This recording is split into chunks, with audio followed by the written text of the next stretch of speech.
donc le film est terminé depuis 2014 et depuis il a circulé comme ça. Il y a eu plein de projections, voilà, plusieurs projections.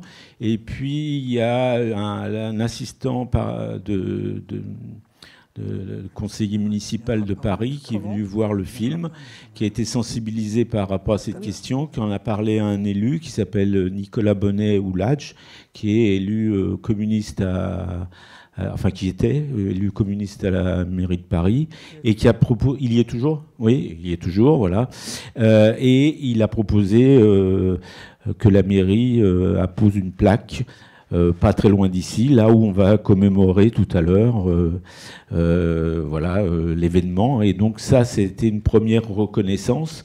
Alors ce qui est dommage, et puis au sein pour corriger quand même par rapport à l'histoire, depuis, il y a eu des articles, y compris dans l'Humanité, dans l'Humanité Dimanche, l'histoire, on va dire, revient à la surface, et c'est tant mieux. Par rapport à la plaque, je veux quand même souligner qu'elle est peu lisible et il faudrait quand même que la mairie puisse noircir un petit peu cette plaque et puis arriver à ce que les 7 victimes soient nommées avec leur âge, parce que je crois que c'est la moindre des choses. Voilà. Comme un peu d'ailleurs la plaque qu'il y a dans le métro, au métro Charonne, il y a la liste des 9 tués ce jour-là. Voilà. Donc on peut commencer le débat. Alors on a la chance d'avoir Benjamin Stora. Oui, pardon. Merci encore d'être parmi nous et d'évoquer cet événement raconté dans le film. Le rapport de Benjamin Stora, publié en bouquin chez Albin Michel, est à votre disposition. Donc, on va essentiellement lui donner la parole et puis donner l'occasion de répondre à vos questions. Mais je dirais, vous le savez probablement déjà, que tout à l'heure, on va faire un dépôt de fleurs devant la plaque qui a été apposée par la mairie de Paris en 2017, après la publication du bouquin de Daniel, parce qu'avant de faire un film, il a commencé par faire un livre sur... C'est pas ça ? J'ai fait le livre après. Ah bon, d'accord, pardon, alors je mélange tout, excusez-moi. Enfin, il a fait les deux, quoi. Il a fait un film et un livre. Il a même fait un deuxième livre, d'ailleurs, qui raconte comment il a fait un film. Voilà. Donc, voilà, en 2017, il y a une plaque, en juillet 2017, apposée par la mairie de Paris. Et on va avoir tout à l'heure donc la maire de l'arrondissement, le conseiller municipal dont tu as parlé, Nicolas Bonnet, oui. Et puis, notamment, Guy Lureau.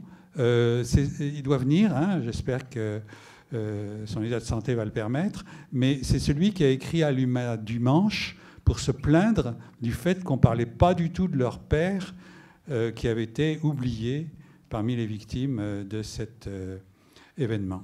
Voilà. Donc, et on lira un texte de Sadek Hadjires, que vous avez vu dans le film, qui a assisté sur le port d'Alger à l'arrivée des 6 cercueils, qui en a accompagné un à l'inhumation dans son village, comme il le raconte. Et on voulait qu'il vienne, et puis finalement, son état de santé ne le permet pas. Mais il nous a fait un petit texte qu'on lira devant la plaque tout à l'heure. Voilà. Bon, ben écoutez, Benjamin. Bien, bonsoir, merci beaucoup pour l'invitation, en particulier de Gilles Manceron de la Ligue des droits de l'homme. Je voudrais bien sûr féliciter Daniel Kupferstein pour son film, parce qu'il est très important par les images, par la télévision, par le film de fiction en particulier, qu'on entretient les mémoires, notamment par rapport aux jeunes générations, parce que ce genre d'image, bien sûr, en espérant qu'il puisse circuler sur Internet, sur YouTube, bien sûr, et puis sur les chaînes de télévision, pourquoi pas, parce que c'est fondamental pour entretenir la mémoire. Alors, 2-3 remarques sur ce film, pour ajouter simplement quelques éléments de réflexion. Moi, j'ai commencé à découvrir cette histoire lorsque j'ai fait ma thèse sur Messal El Hadj en 1978. Ça figure dans ma thèse. L'événement figure complètement dans ma thèse. Pourquoi ? Eh bien parce que lorsque je travaillais sur cette biographie de Messali, il y a une question qui m'est venue à l'esprit, c'est ce 14 juillet 1953, il y avait cette sorte d'unité et différence entre le nationalisme et le communisme. C'est-à-dire que les nationalistes algériens... Merde, encore un complot. Les nationalistes algériens du PPA-MTLD défilaient avec le mouvement ouvrier, et beaucoup de militants algériens, eh bien sûr, étaient membres de la CGT à l'époque. Ils n'étaient pas encore membres de l'UGTA plus tard, comme en 1956. Ils avaient participé à des grèves très importantes, la grève Renault de 1947. Donc il y avait par conséquent cette sorte d'unité, de complicité entre le mouvement ouvrier français et les nationalistes algériens. Et ça, c'est très important à signaler. Mais en même temps, ils défilaient de manière séparée. C'est-à-dire qu'ils n'étaient pas, disons, au sein du cortège de la CGT. Et ça m'a troublé de savoir comment et pourquoi, ce 14 juillet 1953, dans le fond, les Algériens s'étaient retrouvés séparés du cortège du mouvement ouvrier et la police française avait tiré. Donc ça, c'est une question qui me hante toujours, 50 ans plus tard. C'est-à-dire, comment se fait-il que le cortège algérien débouche sur la plage de la Nation, lui tire dessus? Et là, c'est évidemment le problème des rapports nationalisme-communisme et pourquoi le cortège algérien n'était pas à l'intérieur de la grande manifestation populaire du 14 juillet 1953. Parce qu'il y avait des tiraillements entre nationalistes et communistes à cette époque-là, tout simplement. Parce que les nationalistes combattaient pour l'indépendance de l'Algérie, avec leur drapeau, le drapeau algérien, et qu'il était hors de question de sortir le drapeau algérien en plein Paris. Ce n'était pas possible. Et naturellement, le Parti communiste français n'était pas, à cette époque-là, bien sûr, favorable à ce mot d'ordre de l'indépendance. Pour l'Algérie, il le sera plus tard, notamment en 1956. Donc il y a par conséquent une première interrogation historique sur les rapports nationalisme-communisme. Puis il y a une deuxième interrogation, d'ailleurs qui m'est revenue quand j'ai vu le film, quand je viens de découvrir le film. C'est, vous savez, cette façon qu'ont les Algériens, très endimanchés, de défiler de manière extrêmement organisée, serrée, service d'ordre, etc. Mais il faut savoir que s'ils font ça, c'est bien sûr le respect, la dignité, disons l'appartenance à la classe ouvrière, etc. Bon. Mais il y a aussi une question interne au nationalisme algérien. C'est-à-dire que la Fédération de France du PPA-MTLD avait besoin de montrer sa force et sa fidélité à Messali dans une situation où la crise ouverte commençait à l'organisation nationaliste algérienne. Et c'est pour ça qu'ils défilent de cette manière-là. Sinon, c'est incompréhensible. C'est-à-dire qu'il y a une façon politique, dans cette manifestation, de montrer la fidélité à Messali. C'est-à-dire le chef, le zaïm, le chef du nationalisme algérien. C'est ça que ça signifie aussi. Parce que le problème, ce n'est pas seulement le drapeau, c'est aussi le portrait. C'est-à-dire la question de la photo de Messali, qu'il fallait absolument protéger, porter, brandir, etc. Donc cette manifestation, quelque part, elle est aussi inscrite à l'intérieur, disons, d'un combat politique. Je dis ça parce que les Algériens ont une histoire politique. Ce ne sont pas simplement des manifestants ouvriers, etc. Ce sont des gens, des acteurs politiques qui ont leur histoire personnelle, interne, qui est celle du combat opposant Messali aux partisans du comité central, ce qu'on appelle les centralistes. Donc c'est une deuxième réflexion. La troisième réflexion, rapide, en voyant naturellement le film, etc., c'est que la violence policière française, bien sûr, on l'avait vu se déchaîner à Sétif, on l'avait en 1945, ça c'est fondamental, parce que c'est la police à Sétif qui a beaucoup tiré, surtout à Guelma, les milices européennes et la police française. En Algérie, c'était pas simplement l'armée, c'était la police. Et donc il y a un problème, disons effectivement, d'habitude criminelle de la police française, telle qu'elle a pu se manifester par exemple aussi en Indochine. C'était une question très importante, la question du rapport entre police et armée. Et cette question-là, disons, on la verra se déployer pleinement le 17 octobre 1961, bien sûr, mais aussi dans une manifestation dont personne ne parle jamais, encore aujourd'hui. C'est la manifestation du 9 mars 1956. Ce jour-là, le 9 mars 1956, des milliers et des milliers d'Algériens ont défilé devant l'Assemblée nationale contre le vote des pouvoirs spéciaux. Et qui a voté les pouvoirs spéciaux? C'est la gauche. Donc les manifestants algériens qui manifestaient ce jour-là, le 9 mars 1956, ont été violemment réprimés, jetés dans la Seine. Mais on connaît beaucoup d'autres manifestations, mais pas celle-là. Le 9 mars, je vous invite à vous y reporter dans la presse. C'est-à-dire la chasse aux Algériens dans Paris, le 9 mars 1956, c'était terrible. Alors non seulement c'était la gauche qui avait voté les pouvoirs spéciaux, mais en plus c'était une manif du MNA. Donc ils n'avaient aucune chance, les malheureux, dans la mesure où c'est le FLN qui a ensuite gagné cette guerre, comme vous le savez. Et donc on a beaucoup plus valorisé le 17 octobre que le 9 mars, qui a disparu, totalement disparu. Donc, vous voyez qu'il reste encore, et je terminerai là-dessus, encore beaucoup de travail. Je veux dire, sur l'écriture de cette histoire, sur le fait de remonter à la surface des choses, naturellement, des phénomènes, des processus, des histoires, comme c'était le cas du film, qui est pour moi très important, bien sûr. Et pourquoi pas qu'il y ait un film algérien sur les tragédies qui se sont produites en France. C'est-à-dire un défi lancé, disons, par les Algériens eux-mêmes, dans leur propre histoire, qui est celle du MTLD, du PPA, du FLN, du MNA, de gens qui ont combattu.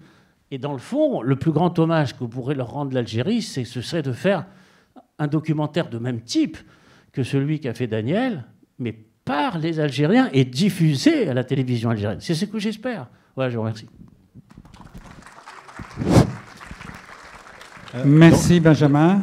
Dans le genre d'oubli, en mai 52, donc un an avant le 14 juillet 53, il y a eu des manifestations pour la libération de Messali Hadj parce qu'il était emprisonné, enfin il était en résidence surveillée à Niort. Il y a eu des manifestations pour sa libération puisqu'il a été pris en Algérie et mis à Niort. Il y a eu des manifestations en France. Et il y a eu 3 morts dans 3 villes différentes. Alors, de mémoire, c'est Charleville-Mézières, Montbéliard, et puis il y en a une autre, Le Havre. Le Havre. Et là, il y a eu une répression policière, et il y a eu des morts. Et ça aussi, ça fait partie des oublis de l'histoire. Voilà. À vous. Bon, alors, à vous la parole. Bonjour, alors moi je suis algérienne, franco-algérienne, et j'ai 2 questions à vous poser. La première, c'est est-ce que le service qui était pour la répression contre les Algériens a donné la main rouge ou ça n'a rien à voir? Et 2, est-ce que ce film a été vu en Algérie et discuté? Merci.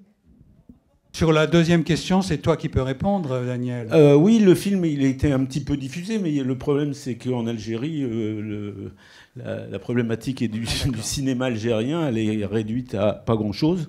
Et donc, voilà, donc il est peu diffusé, mais il a été diffusé. Il a été même apprécié à Alger lors d'un festival de films documentaires. Voilà. Il a eu même un prix à Mostagadem. Voilà. Donc, tu m'avais demandé de l'accompagner et de faire un débat au festival de Mostaganem qui s'appelait le Panorama de Mostaganem et qui est un bon, sympathique festival de cinéma dans l'ouest algérien. Donc il est un petit peu diffusé, mais pas beaucoup et pas assez.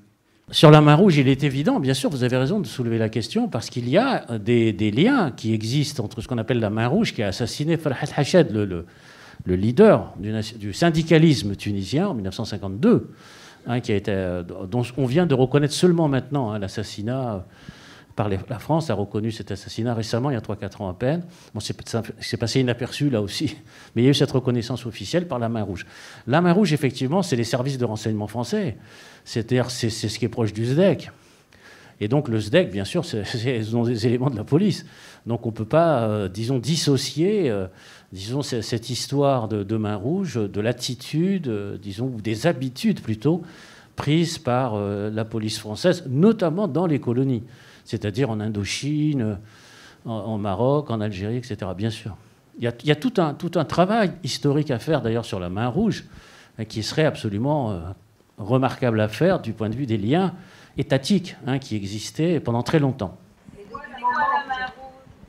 Pour faire court, c'était la couverture du SDEC, et du moins de la partie du SDEC qui était la plus favorable au maintien de la colonisation française au Maroc, en Tunisie et ensuite en Algérie. Et puis qui a donné ensuite des services qui ont... Voilà. Alors, il signait... Ah non, c'est pas comme l'OS, hein, c'est pas tout à fait pareil, c'est autre encore l'OS. Non, c'est-à-dire que les assassinats des dirigeants politiques ou syndicaux se faisaient en fait par des intermédiaires policiers, par l'intermédiaire de policiers qui signaient, non pas honneur de la police, mais qui clin d'œil, mais qui signaient la main rouge. C'est-à-dire une organisation mystérieuse, inconnue, dont soi-disant personne ne connaissait l'origine, etc. Alors, il y a une dame qui a le micro en main là-bas. Ouais. Alors, bonsoir. Merci pour ce documentaire. Et très honnêtement, en tout cas personnellement, je ne sais pas pour la salle, mais on a appris beaucoup de choses. Et c'est d'autant plus touchant qu'on est presque, j'ai envie de dire, entre guillemets, sur les lieux du crime. On est juste à côté. Et je me disais, je ne regarderai plus jamais cette place de la même manière, en fait. Voilà, c'est comme pour le métro Charonne. Mais c'est vrai parce que, voilà, je découvre et je vous remercie. Alors là, j'ai une question pour Benjamin Stora, parce que je m'étais quand même fait un peu la même réflexion que vous, en me disant, puisque c'est des travailleurs syndiqués, et notamment de la CGT, je ne comprenais pas effectivement pourquoi c'était les Algériens qui étaient en tête de cortège. Et je Ils n'étaient pas en tête, ils étaient à la fin de la manifestation. Ah, j'avais entendu... Ah d'accord, donc c'est la femme qui rentre. Bon, d'accord. Et je me disais que c'était pas l'occasion, très symboliquement, donc, alors que les Français fêteraient le lendemain leur libération, est-ce que c'était pas l'occasion là de porter la cause algérienne auprès de l'opinion publique, ou même si la guerre n'était pas encore déclenchée, mais est-ce que n'était pas là le fait de porter vraiment la cause algérienne? Non, mais ce qu'on voit dans le film, c'est très clair, c'est que les Algériens profitaient effectivement de cette circonstance particulière du 14 juillet, français et national français, pour eux-mêmes revendiquer une appartenance nationale. C'est-à-dire à travers le fait de dire nous sommes, nous aussi, porteurs d'une souveraineté nationale. C'est-à-dire qu'il y a la souveraineté nationale française républicaine, avec le drapeau tricolore évidemment, et de la Révolution française, mais se revendiquant de ces idéaux-là, de la Révolution française, parce que quand vous lisez par exemple les mémoires de Messali, de Abbès, de plein de dirigeants algériens, ils disaient dans le fond, se revendiquant de ces idéaux de la Révolution française, pourquoi est-ce que vous ne reconnaissez pas la possibilité pour nous d'avoir notre propre patrie, notre propre nation, notre propre histoire? Donc c'était pour eux cette occasion, évidemment, très symbolique et très politique. Oui. Bonjour Monsieur Stora, bonjour... François Caldor. Mon père, Pierre Caldor, a été secrétaire général du Secours populaire, était le secrétaire général du Secours populaire le 8 mai 1945. Il avait la responsabilité d'avions qui avaient été prêtés par l'armée américaine pour aller... chercher des déportés et des prisonniers en Allemagne. Et le 8 mai 1945, les Américains nous ont prêté ces avions en avril 1945. Il y a une émission sur Arte qui en témoigne. Et lorsque le 8 mai 1945, mon père va au Bourget pour organiser un convoi de rapatriement de déportés et de prisonniers d'Allemagne, il ne voit plus les avions. Il téléphone à Charles Tillon, qui n'est pas au courant. Et qui était ministre de l'Air, mais pas ministre de la Défense. C'est-à-dire qu'il était ministre des avions, mais pas ministre du mouvement des avions, ce qui n'est pas la même chose. Et ces avions étaient partis... participer à l'opération de Sétif et de Guelma et avait été chargé notamment de napalm. Voilà. Et par ailleurs, par la suite, je tiens à dire que pour l'instant, on parle beaucoup de cette question algérienne par rapport à l'émotion que l'on a, mais les choses ont été préparées avec l'Afrique noire. Madagascar avait demandé son indépendance. Il y a deux autres demandes. Oui, mais... on peut conclure. Oui, je conclurai avec une demande de renseignement à Benjamin Stora. Voilà. Et il y a une situation politique qui, avec l'Afrique noire, avec les élections qui pouvaient se dérouler en Afrique noire à un moment donné, avec le fait qu'en Afrique noire, il y avait la possibilité d'élire des délégués au Conseil de la République, il aurait été possible à un moment donné, si la France s'était comportée normalement, qu'il y ait une majorité de gauche en France grâce aux élus africains. Et il y a eu une bataille politique considérable des forces de droite en France pour que ces choses n'aient pas lieu, et notamment pour ceux qui connaissent un petit peu les questions africaines, pour que l'affaire du RDA dérape avec, à la suite, par exemple, les assassinats d'Oumniobé au Tchad et d'Outel Bono, d'Oumniobé au Cameroun et d'Outel Bono au Tchad. Donc, il n'y a pas que l'Algérie qui a été victime du colonialisme français, il y a aussi l'ensemble de l'Afrique noire. Merci François. On va prendre d'autres questions parce que vraiment, beaucoup de gens demandent la parole. Bonjour. Voilà, je voudrais parler du carré séparé. Monsieur Benjamin Stora a parlé du carré séparé. Il ne faut pas oublier que c'était le 14 juillet et que les indépendantistes ne pouvaient pas s'inscrire dans l'histoire nationale qui n'est pas la leur. Ah oui. Ils sont venus dire, bon, on se sépare. Et je voudrais faire un autre parallèle. J'appartiens au Hirak. Ça fait longtemps. Pour le 1er mai, je défile dans les carrés entre le rouge et le noir. Et je ne suis pas une gauche caramel. Et ça fait 2 ans que les Algériens du Hirak, qui sont à la place de la République, refont la même histoire qu'il y a 70 ans. C'est-à-dire que nous défilons le 1er mai dans des carrés séparés. Alors que le 1er mai, là, il n'est pas national, il est prolétarien. Et moi, j'ai l'habitude de défiler avec un drapeau bicolore rouge et noir, je me retrouve dans un carré séparé. Si un jour, des balles éclateront, je mourrai dans ce carré, je ne sais pas si je mourrai pour la cause prolétarienne ou pour une cause nationale, pour les principes républicains et pour l'avènement d'une démocratie en Algérie. Là, je n'ai pas fait une analyse historique, j'ai fait un constat. Merci. Merci à vous.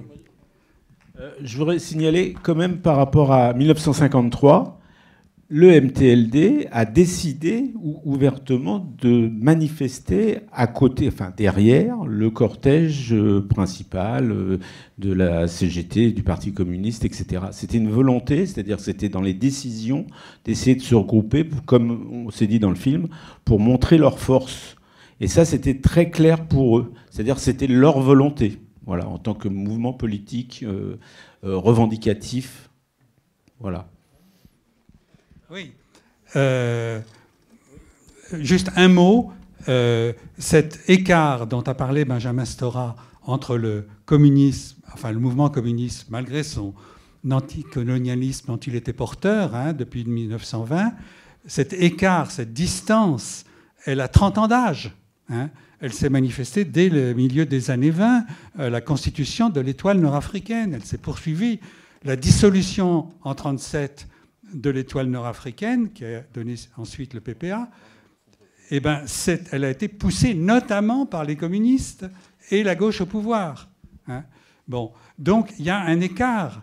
Et il y a la présence du drapeau algérien, symbole de l'indépendance de l'Algérie, elle était problématique, y compris pour les communistes. Et si Maurice Luraud, responsable des métallos-CGT, est descendu pour défendre ses syndiqués, parce que les gens du MTLD algérien, ils étaient aussi syndiqués à la CGT. Donc lui, il y a été, et il a exprimé une solidarité avec ses syndiqués qui étaient en même temps ces manifestants algériens, eh ben, d'autres ne sont pas descendus de la tribune ou n'ont pas protesté de la même façon contre ce qui était arrivé aux manifestants indépendantistes algériens. Halima. Oui, Halima Boumedienne. Alors, une réflexion et une question. Une réflexion, c'est qu'on voit que dans l'histoire de la violence de la police française, et en particulier donc cette police coloniale, on voit bien, je veux dire, les racines de cette violence de la police française aujourd'hui, je veux dire, dans les quartiers populaires et en particulier les immigrés d'hier, nos parents, aujourd'hui les jeunes et les un peu moins jeunes, mais en tout cas tous ceux qui sont issus de cette immigration dans ces quartiers populaires, qui continuent à subir tous les jours, quelque part, les violences policières qui prennent racine, justement, peut-être dans cette histoire coloniale, à mon sens. D'autres choses. Une question. C'est vrai que pour les jeunes générations, on a du mal à comprendre la contradiction et les conséquences qui ont eu lieu entre cette dichotomie dont tu parlais tout à l'heure. C'est-à-dire, soit de l'époque de l'étoile nord-africaine, en passant par 1953, jusque le vote des pouvoirs spéciaux, par une gauche, alors que dans la rue, y compris les militants communistes en général et gauche en général aussi, plus ou moins, étaient quand même en soutien au peuple algérien. Alors, qu'est-ce qui s'est passé? Pourquoi y a-t-il eu? Et quelles sont les conséquences jusqu'à aujourd'hui? Merci. Alors, la réponse serait très longue. Il faudrait au moins 1 ou 2 heures pour qu'on puisse y répondre. Mais enfin, tu pointes un vrai problème. On l'évoquera tout à l'heure avec la question des violences policières aujourd'hui, même si on ne peut pas faire de signes égal et de comparaison trop stricte. Voilà. Non, simplement pour dire, pour rectifier un peu ce que j'ai dit moi-même tout à l'heure, pour nuancer, à l'intérieur de la gauche qui avait voté, enfin cette gauche qui avait voté les pouvoirs spéciaux, il y a des gens qui effectivement se sont, et ça tu as raison de le dire, qui se sont élevés contre. Alors je citerai simplement qui ont démissionné du gouvernement à l'époque, Pierre Mendès France et Alain Savary, qui ont démissionné, et l'entrée en dissidence de Michel Rocard. Donc je signale quand même tous ces éléments, parce que sinon on prend tout ça d'un bloc, et puis on dit voilà, c'est tout pareil, etc. Et à l'intérieur du Parti communiste français, ce qu'on pourrait appeler la naissance des porteurs de valises, qui sont issus du Parti communiste français, la plupart, qui vont se ranger complètement avec le peuple algérien et fournir les grands réseaux qu'on connaît de solidarité. Il faut le dire, parce que sinon, après, on a une vision uniforme, homogène de la chose, etc. Voilà, c'est tout. Absolument. Il y a eu des anticolonialistes en France, il ne faut pas l'oublier. Le micro, est-ce qu'il peut monter un petit peu? Qu'est-ce qu'il a en main? Ah bon. La répression du 14 juillet 1953 est très violente, comme le montre ce documentaire. Et ma question, qu'est-ce qui peut expliquer ce niveau disproportionné de la répression? N'est-ce pas que l'approche de l'éclatement révolutionnaire de novembre 1954 était déjà prévisible? Ça monte, bien sûr, la colère contre et la volonté d'indépendance. Non, mais ça a été dit dans le film, on peut le redire aussi. Il ne faut pas oublier aussi, il y a un élément international très important, c'est ce qui se passe au Maroc et en Tunisie au même moment. Parce que la manifestation de 1953, c'est une manifestation aussi de soutien à ceux qui combattent au Maroc et en Tunisie pour leur indépendance, parce qu'il y a un mouvement qui a commencé au Maroc et en Tunisie en 1952, 1953, il y a une répression très, très importante, alors que l'Algérie semble en retard, entre guillemets, par rapport à ce qui se passe au Maroc et en Tunisie. C'est très important à dire. Donc, quelque part, les Algériens nationalistes ont à cœur de vouloir combler ce retard sur le plan militant, sur le plan de la mobilisation politique symbolique et de montrer leur force. Et donc, c'était l'occasion de montrer leur force. Quant à la police coloniale, c'est l'occasion aussi de montrer sa force, malheureusement aussi. C'est-à-dire de dire on ne reculera pas, ça a été dit dans le film très bien. C'est-à-dire, bon, on a reculé une fois, on a reculé 2 fois. C'est extraordinaire, d'ailleurs, ce qui est dans le film, parce que les Algériens, donc les militants, ont fait reculer la police française 1 fois, 2 fois. Et là, cette fois-ci, ils disent on ne reculera plus. C'est un peu l'état d'esprit qu'il y avait dans la police française pour le 17 octobre 61. C'est-à-dire, bon, cette fois-ci, terminé, on ne reculera plus. Et là, on connaît la suite du massacre. Alors, il y a aussi Mohamed Zaoui qui a demandé la parole.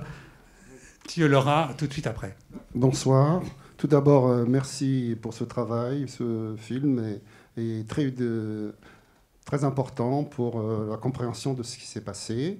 Néanmoins, je peux rajouter une chose, le problème de disons, des deux cortèges, celui de la CGT, et moi j'ai assisté même le 1er mai, pendant longtemps, l'extrême gauche française défilait dans les cortèges syndicaux, puis après elle finissait en arrière, pareil, ils étaient séparés des cortèges politiques ou syndicaux à la fin.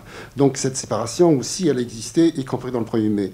Mais pour ce qui est donc du mouvement national, je pense que c'est lié aussi à la position pendant longtemps dans le mouvement national. Je pense que le travail de M. Stora mettez bien le micro montrer qu'il y avait une divergence concernant la position de la gauche en général, et y compris du Parti communiste français, qui n'était pas pour l'indépendance de l'Algérie. Même si au début du mouvement, le Parti communiste a participé à l'aide de la constitution de l'État nord-africaine. Donc c'est peut-être ce problème-là qui existait, qui faisait qu'il y avait une différence et de l'affirmation de demande de l'indépendance par les Algériens. L'autre élément, je pense, c'est que cette situation, moi j'ai vécu le drame de 17 octobre, pareil, il y a eu ensuite l'affaire de Charon, qui en fin de compte, après il y a eu une chape de plomb qui s'est posée sur le problème du 17 octobre. Et pendant longtemps, personne n'en a parlé. Heureusement qu'il y a eu le travail après de Enodi, et puis de travail que fait Daniel. Donc ça permet de revenir à des choses parce qu'à un moment donné, il s'est enfui. Donc ce travail est important pour comprendre. Et puis par ailleurs, moi j'étais militant syndicaliste pendant des dizaines d'années. Jamais on ne m'a parlé de ces événements-là qui sont passés. Alors que j'étais, à un moment donné, membre du Parti communiste français, j'ai su par la suite quelle était la position du Parti communiste par rapport à ces questions. Donc effectivement, il y a tout un travail, je pense, au sein de la gauche et au sein disons, de tous ceux qui revendiquent la liberté et l'humanisme et l'universalisme, de faire le point de vue sur l'éclairage de la solidarité entre les peuples. Merci. Oui, c'est un point important. Il y a une demande là, et puis, Mohamed, vous aurez la parole sans problème. Réalisateur algérien. Alors, on a encore 2 prises de parole, s'il vous plaît. Là-haut, et Mohamed Zaoui au premier rang, et puis après on clôt, parce que le temps nous presse, et on nous fait signe. Je peux intervenir ? Allez-y. Oui. Écoute, je m'appelle Mohan Gilas, je suis de Besançon, je suis ami de Halima. En fait, ma question est en direction aussi bien de M. Mansart que M. Benjamin Stora.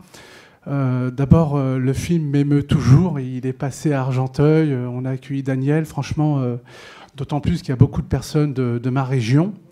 Effectivement, le traitement qui est accordé à toutes ces victimes qui se sont battues pour l'Algérie, du côté algérien aussi, c'est absolument anormal qu'ils ne soient pas reconnus comme des moudjahidines, etc., etc.